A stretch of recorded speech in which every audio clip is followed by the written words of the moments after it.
Hi guys, how we doing? Welcome back to the Three Hammers podcast. Myself with Luke, as always. Nice to be back after the international break. Obviously, wasn't much sort of West Ham related stuff to talk about last week, so we did have a nice week off. But we're back, fully refreshed, ready to go. How we doing, mate? You alright? Yeah, I'm doing good, mate. Obviously, since that break, we have played Burnley. Let's start with Burnley, as we always do. We always start with a game before. I would have took a draw before, 1-1. And I think, barring Andy's red card, and I want to talk more about Andy later, but I think we would have won that. No? Easily. I think if you hadn't got sent off, I think we would have won that easily. We were a better team. We had a couple more chances to score as well.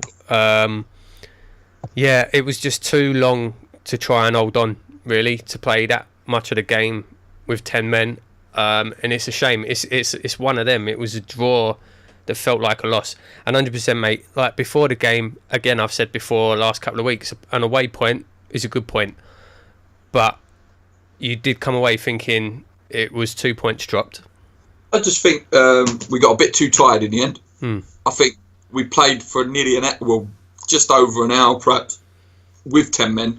And I think that's just what got us in the end. I think they just did that little bit too much running, and I think that killed us in the end. Some good performances, though. I thought Lanzini was excellent. There was a chance we had. I talked about it in a review. It could have been like an Arsenal-esque goal. The passing was just... It was Obiang, Lanzini, Hernandez and Antonio. If Antonio had put that away, that would have been one of the best West Ham goals I've seen us score in years. Yeah, I would agree, mate. It was fantastic. Such a shame. Such a shame Antonio couldn't put it away. No, that's right. He looked good, Antonio.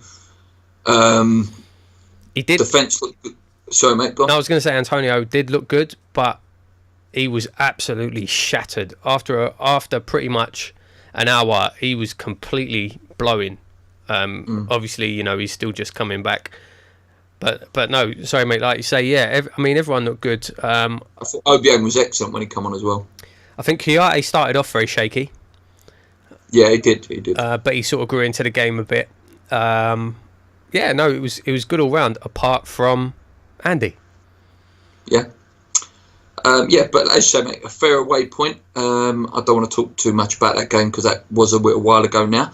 But let's move on to Andy, because lots of rumours, should we sell him in January? And it's just these silly red cards. What do you make of the red card? Well, it was the first booking was unlucky. It was unlucky. It could have gone either way. The second booking, he was lucky it weren't a straight red. Seeing it again, it definitely should have been a straight red card. He's very lucky. Yeah. Even I know a lot of people were saying, "Oh no, it weren't even a foul," whatever, blah blah blah. Regardless of whether you think it was or not, it'd literally been booked for exactly the same thing, like 90 seconds earlier. You can't do that. You can't just go into a challenge like that needlessly as well. What was the purpose of that? It was 10 yards over the halfway line. Pointless. It was absolutely pointless. Also, a point made by the commentators watching the game. It was literally, like you say, I think it was like 40 seconds, wasn't it? 40 seconds. The crowd was still proper heated, energised. You go and do that, the crowd are like, straight away, as we would be if it was done against a West Ham player. Idiotic, in my opinion. I don't see why he did it, and it has really cost us the 2 points. Yeah. Yeah, 100%. It's controversial. It is a shame it was a second yellow, not a straight red, because then he would have been off for 3 games. I agree. Forces Bilic's hands for the Brighton game. We'll talk about that in a little bit later on in the show. But it is a shame it isn't free, in my opinion, because I would have liked to have seen the formation. I'd like to have seen is Sacco and Hernandez. That's what I wanted to see start. Just to, 2 players that can hustle defenders and just do a bit more, because Andy's style, as much as he is good, I don't know, it kills that style totally. It does. And it's proven. The passing move, like you say, mate, which would have been one of the best goals we've ever scored as West Ham fans, We started playing that when Andy went off. Yeah. And I have to say as well, Hernandez coming off again, for me, terrible decision. Fuming as well. Yeah, he was fuming and right. So whispering something to Lanzini. Yeah, he held the ball up well. You know, he was drawing fouls. He was giving us an outlet. Sacco came on and did nothing. Sacco did nothing. What did Sacco do when he was on the pitch? It didn't even look like he wanted to run. Nothing. To be honest with you. That's why I can't stand Sacco. I don't care. People say, "Oh, he's the best goal scorer we've got." I don't care. I don't want to see him on the pitch. I don't want to see him on the pitch. Rumours are on him that I've read something on one of the websites today that he's picked up an injury, actually, a back injury. What a surprise! The back injury strikes again. Yeah, possibly won't be playing any role to play in the Brighton game tomorrow night or tonight, whenever this podcast goes out. So took longer than I expected for that back injury to come back. Actually. Yeah, but then there are also rumours that Chicharito might have picked up a little knock in training. Yeah. Had a little knock to his hamstring, but did train. I watched Slav's press conference on the train on the way home, saying that he did train at about 4:00, so he may still be ready. If he's not fit though, who's playing there? Antonio. Yeah, I mean, well, there is a young lad, mate, called Tony Martinez, who scored 26 in 23 games. But again, Slav in the press conference today also said, "I don't think he's ready yet." No, there's a lot of noise, a lot of noise this week around Tony Martinez, and like he should be given his chance, and he's our Harry Kane, and this, that, and the other. Bit too early to be saying things like that. Yes, his record is fantastic in the under 23s. Didn't really do anything out on loan in League One though. Yeah, I think it's. Don't get me wrong. I do want to see him given chances, and I do want to see him blooded in. But to just chuck him in at the deep end, I think is probably a bit too much. I think with Tony, deserves a chance in the Spurs game. In the week, in the Carling Cup game. It's not called Carling Cup anymore, is it? It's called Carabao. But yeah, I'd give him a little shout there. Maybe on the bench. Doesn't have to start. But lots of rumours that Spurs are going to play their youth team as well for that game. But are you maybe? I don't know. Who would you start? Yeah, I don't see Ayew really as a striker, to be honest. I don't know. I mean, if given the options that we've got, I would play Antonio up there, and I reckon Slav will probably do the same. If Hernandez and Sacco can't play. Yeah. What about Arnautovic? What do we make on him in terms of impact? Obviously, he went off at half time. Didn't really do anything. He was poor. He didn't really do anything at all. Yeah. It's a weird one. I don't know. It's another one of those players where for me personally, he's been disappointing. He hasn't been the player I expected him to be. I expected him. He owes us for that red card as well. He's another one who's had a sloppy red card. Didn't he? Who was it against? Southampton, wasn't it? So he's another one. He owes something to us. I feel like Arnautovic is one of those players where if the team's playing well, he'll shine. But if the team's not particularly playing good football, not particularly performing well, he's going to drift out the game and he's not really going to impact it. That's my thoughts on Arnautovic. Yeah, so mate. So yeah, Arnautovic not impressed. Moving on. Obviously Spurs in the week. Actually. Sorry, not Spurs in the week. We'll go with Brighton first, won't we? Brighton game.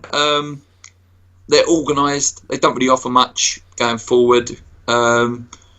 Should be a win. It should be a game we're looking to win, no? Yeah, 100%, mate. I think we said last episode, definitely it's a game that we need to get points from. Yeah, 100%, mate. Again, you know, regardless of whatever form or anything, you have to be looking at beating the promoted teams. So yeah, I'll be disappointed if we don't pick up 3 points. 100%.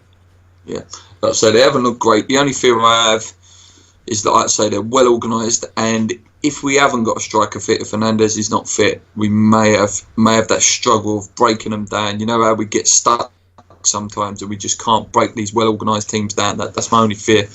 But yeah, I'm expecting 3 points from that game. Yeah, not really much else to talk about on terms of Brighton. The Spurs game, big one.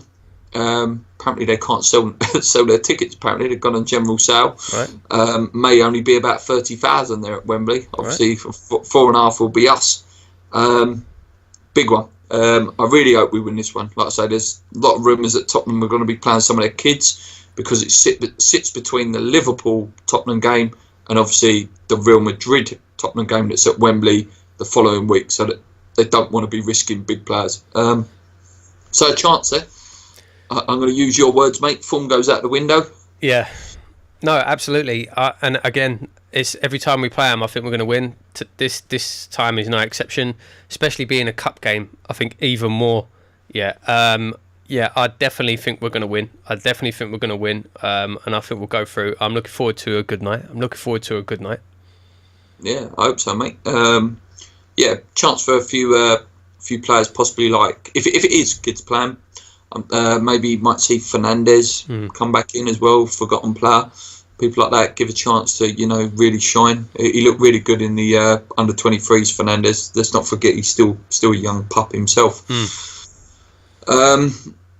But yeah, I know we've talked about Andy again, but my next sort of thing, mate, on the agenda was players we should sell or would sell in January. Is Andy one of them for you? For me, Andy's been a player that we should sell for the last 4 windows.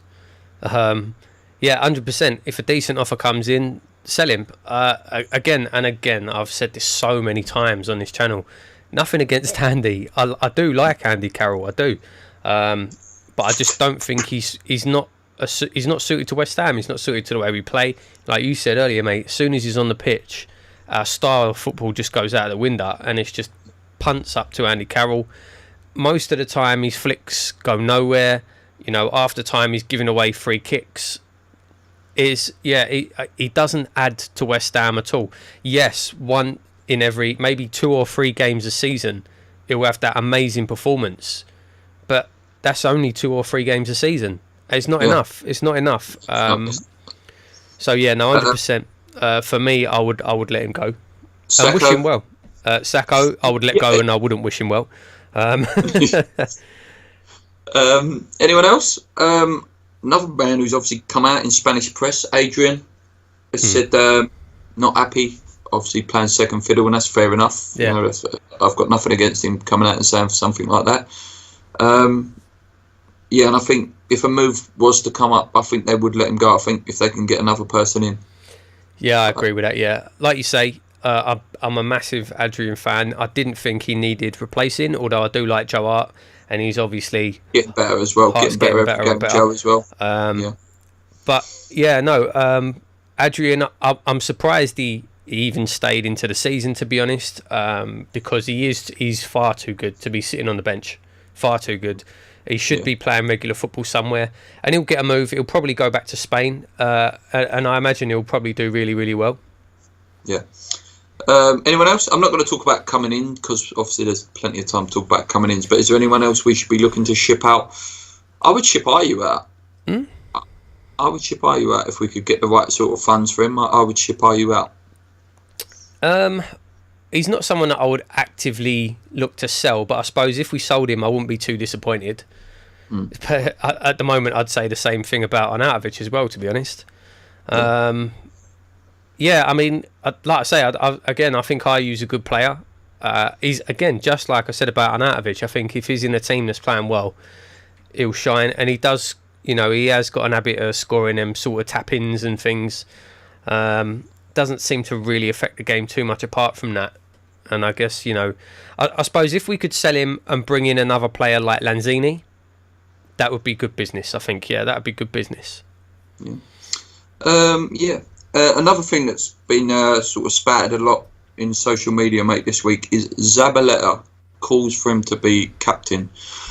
What do you say on that? Obviously, it's Winston Reid who's been deputising at the moment for Noble. Obviously, Noble's sort of not getting anywhere near the first team at the moment. Zabaleta captain? Well, he's 100% captain material. 100%. Obviously, captain City.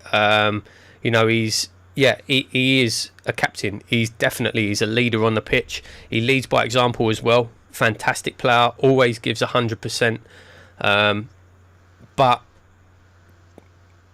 I don't know if you can give the captaincy to someone who's only been here for a couple of months over someone like Winston, who's obviously been here for years and years, even though I don't think Winston's a particularly good captain. I think I don't know. I'm guessing. I guess what I'm trying to say is I think Zabaleta should be captain over someone like Reed, but I don't think he will get it because he hasn't been here long enough. If you know what I mean. I don't know. What do you think? There's a really good saying about the armband that some players sink in it, some players thrive in it, and I would give it to Zab actually. I know, and that's not nothing. That's not my Mark Noble opinions coming in here at all, guys. It's just that he reminds me a bit of like what Lucas Neal was like. 100%, bit of a like old school, likes a bit of a tear up and that. I'd put him in, lead by example, captain it, and when he's got that armband on, and if he's giving you a rocket, players might listen even more just because he's got that armband on. I don't see nothing wrong with him being captain when Noble's not there at all. Yeah, there's no one else there really for me. Well, no, I mean, like you say, obviously Winston's been deputising, but I personally don't think Winston's a particularly good captain. Maybe anyway. If Ginge was in the side, someone like Ginge. Yeah. Yeah. But then Ginge, does he get in? Oh, there's another one for you, mate. Just on what we was talking about, players to sell. Bonner, has he got much of a future left at West Ham? I hope so, because I'm a fan. I like him. I like the guy, but does he get... It seems that Font's picked his game up. Seems like Font's playing a lot better now. Yes, but if you look at it past this season, our old Font, what is he, 30? Yeah, he might be 35 next season. 35, you know what I mean? Bonner's, what, 25? Do you know what I mean? So there's a big difference there. Yeah, I hope Bonner has got a future with us. I don't think he's looked the best this season. Apparently he has been playing, or he was playing with an injury, which would explain his form sort of to the back end of last year. But no, I really like him. He's a good player. Do we say, someone, again, who played for Juventus, he's obviously not bad, especially playing in a defence. Just like another sort of Juventus player who sort of has left West Ham and got on to win Player of the Month. Yeah, one Player of the Month, mate, over Messi, old Zaza. But do you think that's a bit of... Let's forget the 14-game loan period that we always discuss. Do you think that's a bit of he wasn't being played right at West Ham?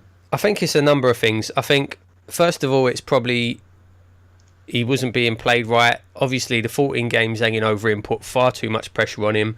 I think after he didn't score 6 goals in his first 3 games, the fans were on his back saying he was rubbish, which is a joke. And I'm sorry, but West Ham fans do have a tendency to do that. If they get on your back quick, forget about it. It really, really annoys me, that.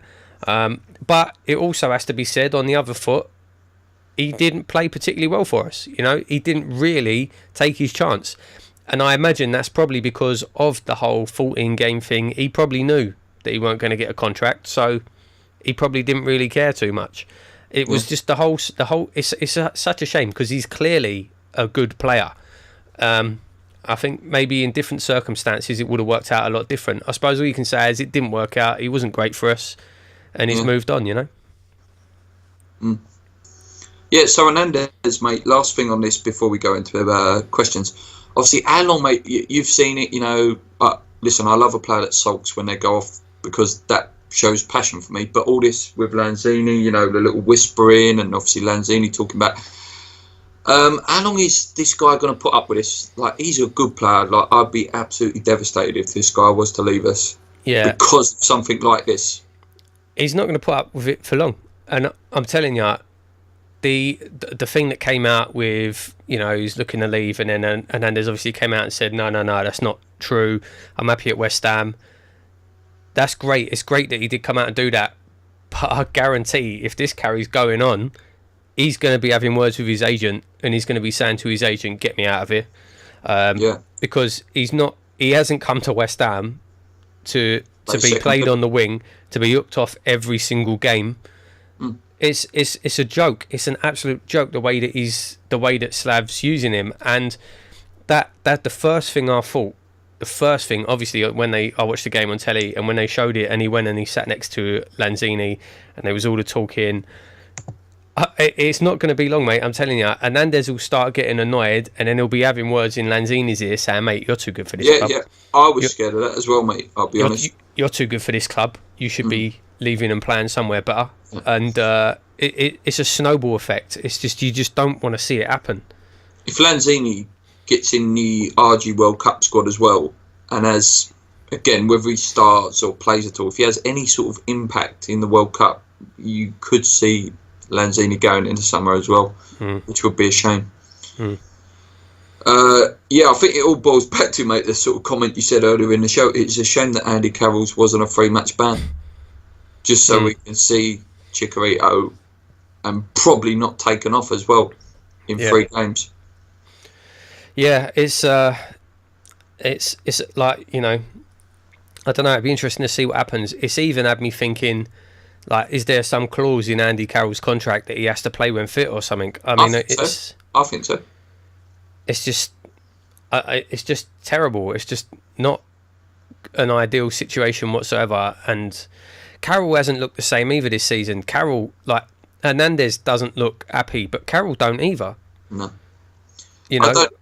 With Hernandez as well, I just don't see the sense of taking off a guy who scores all his goals in a box. So when you're desperate for a goal, which most of the time when we've took him off, we've been lucky. Huddersfield and the other game where we won 1-0. Well, I can't even remember who it was now. Who was the game where we won in the last minute? Swansea. It's like, this is a guy, when you're desperate, like I say, teams pump balls into the box, don't they? You know, we're renowned for it. So if he's going to be on for the knockdowns, this is what the guy has made a living on. But we take him off. I don't get it. I just don't get it. No, I don't either, mate. And 100%. I think if it carries on much longer, he'll be looking for a way out in January. Yeah. We discuss it every week, so I am just going to have a little touch on it, mate, before we do move on to questions. Stance on Slav now at the moment. Sorry? Stance on Slav at the moment. Well, I said a few weeks ago that I wanted to see him turn it around, and to be fair, he started doing that. He has turned a corner. You know, a lot of games we started keeping clean sheets, a decent run, unbeaten. You know, yes, he has turned it around. But what I also said was, I then wanted to see our football improve. I wanted to see the style improve. I wanted to see the football progress, and that hasn't really happened yet. But I'm willing to give him time, unless he keeps mucking about with Hernandez and things like that. You know, that causes all more kinds of problems. But I'm glad to see that we're obviously not getting tanked 4-5 every single game now. I don't care how we win at the moment, because of the situation we're still in. You know, we still can get pulled back into that relegation. But like you say, if we start losing games again because of this, taking off Hernandez, having to bring on Andy and all this, then the fans are going to get back on him again. That's my stance on him at the minute. I know Tony Cotti come out saying that we should give him time, and I'll give him time. I'll give the man time. Yeah, I think the biggest problem is, I genuinely believe it doesn't matter what happens now, he's gone at the end of the season. Oh yeah. So it makes everything kind of pointless, whether or not we think he should go or not. It's kind of pointless, because I think he's definitely gone at the end of the season anyway, and that's just poor from everybody. That's poor from the owners. You know, you have to put that on the owners. They should have just backed him in the summer, or if they weren't going to keep him on, get rid of him. You know, it should have been one or the other, because we're dragging it out into this season, and it's just going to go on, and it's going to be a long season. But it is weird. Like I say, I said to you last week, if we'd have beat Burnley, we would have been 3 points behind Liverpool in the top half of the table. Yeah. It's mad. It's crazy. No, it is, mate. Just one last thing on that, mate. It looks more and more of a shame that we have missed a trick with someone like Marco Silva, though. Watford, I think, are they sitting 4th, Watford? Or is it 6th? They're well up there, yeah. Like, this guy knows what he's doing. He's definitely a very, very good tactician. Like, Watford are not an amazing side by any stretch of the imagination, but he's got them organised, he's got them fighting, and one of the key things that we definitely don't have is fit. They're fit. They're a fit, hard-working team. I think we might have missed a trick with him though. I think he's going to be on for bigger, better things in the future. Old Marco. Okay, moving on. Let's go into the questions. SB, do you see Tony Martinez getting a shot this year, or will he be passed over like all of last season? I think he'll. Well, if he keeps doing well, I reckon he'll. Again, depending on our striker situation, if we end up bringing another couple of strikers in January, I can see him probably going out on loan again in January. I don't think he's going to get much of a chance this season, to be honest, mate. I reckon maybe next season. Next season, I reckon if he goes out on loan in January, if he does well, then we'll start integrating him next year. He needs to go to a championship club. Yeah, if he doesn't do well, then I doubt we'll see much more of him, to be honest, which is a shame because he's a good player. On that, mate, very quickly, on players, youth players. Oxford, sell him? Reece Oxford? Oh, it's a funny one, isn't it? You know, Oxford... There's a couple that are sort of falling into this boat now. You've got Oxford, you've got Samuelson. You know, all of them really. Like the Reece Burke. Where are these players going? Are they going to come through to the first team? At the moment, you'd have to say there's no signs of it. So I don't know. I mean, Reece Burke possibly next year. But Oxford, I don't know. He seems to have. Stagnated a bit. There was some comparisons with Christensen, the guy that went to Chelsea this week. That he went there last year, got in the team more or less straight away, and has got himself obviously into the Chelsea team now. But Reece has been there, and he hasn't done nothing yet. And I think they're like maybe 10 games deep, 8 games deep into the season now. I don't know. Yeah, I don't know. Maybe he was overhyped a bit. Maybe. I mean, there is clearly a player in there. You know, if you look at rumours, and they are just rumours, his attitude possibly ain't the best. His attitude's possibly not where it should be. And to be honest with you, I can kind of understand it. You know, it must be difficult. You think he was, 17 when he played that game against Arsenal, and the whole country was like, this kid's the next big thing. Everyone was bigging him up. A week contract. Yeah, everyone's bigging him up to be the next big prospect. And that's, as a 17-year-old kid, that's got to go to your head. It's got to. And maybe he thought he'd made it. Maybe he thought, this is it, I've made it. And he has, and his attitude's not right. Yeah, I don't know. It'd be interesting to see what happens with Reece. He could go two ways. He could really push on, or you could see he could really be one of those players that just sort of completely fades away. Yeah, which would be a shame. It would be a big shame. Peter, Twitter, did Andy Carroll deliberately get sent off so his Friday night out wasn't spoiled? No, I just think he lost his head, to be honest with you, Pete. I don't know. He's got that in him, a bit of petulance. Yeah, it was stupid. Very, very stupid. I don't think he got sent off on purpose, but I don't know. It's hard to think he didn't know he was going to be sent off when he made that challenge. I don't know.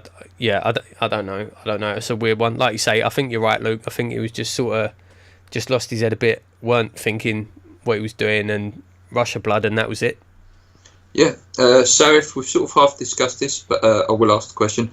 Recent rumours have come out that Adrian is unhappy with his role at the club. Is he right to be upset and looking to move to another club? Like I say, we sort of touched on it already, but yeah, I would, and I wouldn't hold it against the guy. He is a good goalkeeper. He did make a few howlers last year, but yeah, I wish him all the luck if he does move on. Yeah. Nathan, what is your predictions on the up and coming games? We haven't actually made the predictions for Brighton and the Yids in the Cup. Brighton, I would like to see 2-0 win. Yeah. And the Cup game, winning extra time. I reckon Brighton 2-0 is actually a decent shout. That's actually a good shout for a result. That Tottenham, I reckon it could be a crazy 3-2. I'm going to say 3-2 to West Ham. Why not? Go for it. Tristan, can you say "I love cops" without making your lips touch together? I can imagine there's some hidden sort of thing there, so I'm not even going to touch on that one. Yeah, I'm pretty sure I know what he actually makes you say it there. Yeah, we know that joke, Tristan, mate. Sarif again. The Foxes have just sacked Shakespeare recently due to bad results. Bald haven't let Bilic go yet. Is that a sign of faith or lack of balls to do it? I reckon it's 100%. Well, I reckon it's probably they don't want to sack him and then spend money on bringing in a new guy where they don't need to. You know, unless it looks like we're actually seriously going to be in a relegation fight, they won't sack him. They'll let him run his contract out, and then they'll replace him in the summer. That's just what they do. Just before I carry on with the questions, mate, just remember something. Obviously, Mike Ashley announced that he wants to sell Newcastle now, saying that he feels he's taken them far enough. I'm hoping that this inspires Messrs Gold and Sullivan to maybe do the same in the next year or so. What do you think? For that to happen, they need to realistically set a valuation for the club. I mean, what's he put Newcastle up for? It was, 350 million, something like that, was it? And what? According to Karen Brady, she reckons we're worth 800 million. Really? I reckon they might sell when we buy the stadium, because there is a lot of rumours that obviously the stadium is not making enough money, and we may be able to get the stadium very, very cheap. So maybe they're waiting for that. If they're going to wait, they're probably waiting until they don't have to pay their share of the money to whoever it needs to go to, the OLDC or whatever. 4 years' time, wasn't it? 4 or 5 years' time, I think, or something like that. Yeah, so, I mean, I don't know. I reckon they definitely, if the right bid comes along, they'll sell. But I just think they've got unrealistic value. I think they've got an unrealistic valuation of the club. I really do. But I will say, you know what? I hope they do sell. I hope they do sell, and I hope the next owners we get are prepared to put some money into the club. Yeah, because we need it. Andy Smith, do you think Slav wants a new contract, or is he happy to walk away at the end of the season? Feels like we are in a throwaway season already. Yeah, 100% agree, mate. 100% agree. It does feel like that. I think if we offered a new contract to Slav, I think he'd take it in a second. And I'm pretty sure we spoke about this before a couple of weeks ago. You know, to me, I think Slav knows this is probably the most high-profile job he's going to get, unless I did see rumours that apparently Croatia want him back as international coach. But apart from that, he's not going to get another club with the same profile as West Ham. I don't think he'll get another Premier League job. I think he knows this is probably, unless he does end up going back to be international manager, this is probably as good as he's going to get for him. And I think if he got offered another contract, he'd take it in a second. Yeah, I agree. Andy Smith again. We sort of discussed this already, but are the youth, Burke, Oxford and Cullen, as good as we all thought, as they are not getting game time out on loan? Should we recall them? Like I say, we sort of touched on this already, but yeah, I sort of agree. They're not getting any game time, are they? Mm-hmm. Yeah, maybe they're not as good as we liked to think. I don't know. Like you say, and like I said a minute ago, none of them are really showing any signs of coming back to West Ham and getting into the first team. So, yeah, I mean, it's a shame. It is a shame. I don't know whether that's down to us not really giving them the right chances. I don't know whether it's down to us overhyping them and them not being good enough. I really don't know. That is it for the questions. Thank you so much, guys, for all of you that have sent the questions. Like, we kept the show nice and compact for you, like we promised. Try to cut it down a little bit because people were saying that an hour just that little bit too long. We do like doing an hour when we have guests on, like Graham and people like that. But that is it for this week, guys. I hope you've enjoyed it. We will be back next week, just trying to decide what date it'll be. Possibly after the Tottenham game, we will film one if we get the chance. But yeah, that is it. Please join in our competition on Twitter, guys, for one of the shirts that Paul's got lovely advertised at the back there. And get subscribing, guys. We're very close to 2,200, which is amazing. You know, we only hit 2,000 a few weeks back, so we've got like another 200 subscribers in a like sort of 2 to 3 month period, which is amazing. Yeah, let's hope we win, guys. Let's hope we beat Brighton. Let's hope we beat Tottenham. We will. And really push on. Because, like I said, mate, Palace, I said about the Palace game, didn't I? They just found their form the weekend, just as the West Ham game slowly approaching. Well, they can't score their first goal against us now, and they can't get their first win against us. So, you know, I can't believe that. I had Chelsea in a couple of bets, and I can't believe that. I thought that was the banker. How did Palace manage to beat Chelsea? Gutting, but still, there you go. One man, just quickly before we finish, one man that is amazing, though, Kevin De Bruyne and Man City, unbelievable, fantastic team to watch. Wouldn't you love to see us get to that level at some point? Yeah, it's funny actually. I know we're getting off on a tangent now, talking about other clubs and stuff. But I was talking to a couple of the guys in work, Man United and Liverpool fans, and it's funny talking to the Man United fans. Like, Man City, their best player is out, Aguero's out, and they're still banging in 7 goals. Well, they've got about 6 players on 6 goals. Yeah, but like, can you imagine if Man United lost Lukaku? Yeah, they're done. They're done. Do you know what I mean? It's quite funny. No, amazing team. City are probably going to walk the league this year. It's crazy. I know we're going off on a tangent just before we close up, but to beat a team like Napoli as well, like, fantastic team, top of Serie A.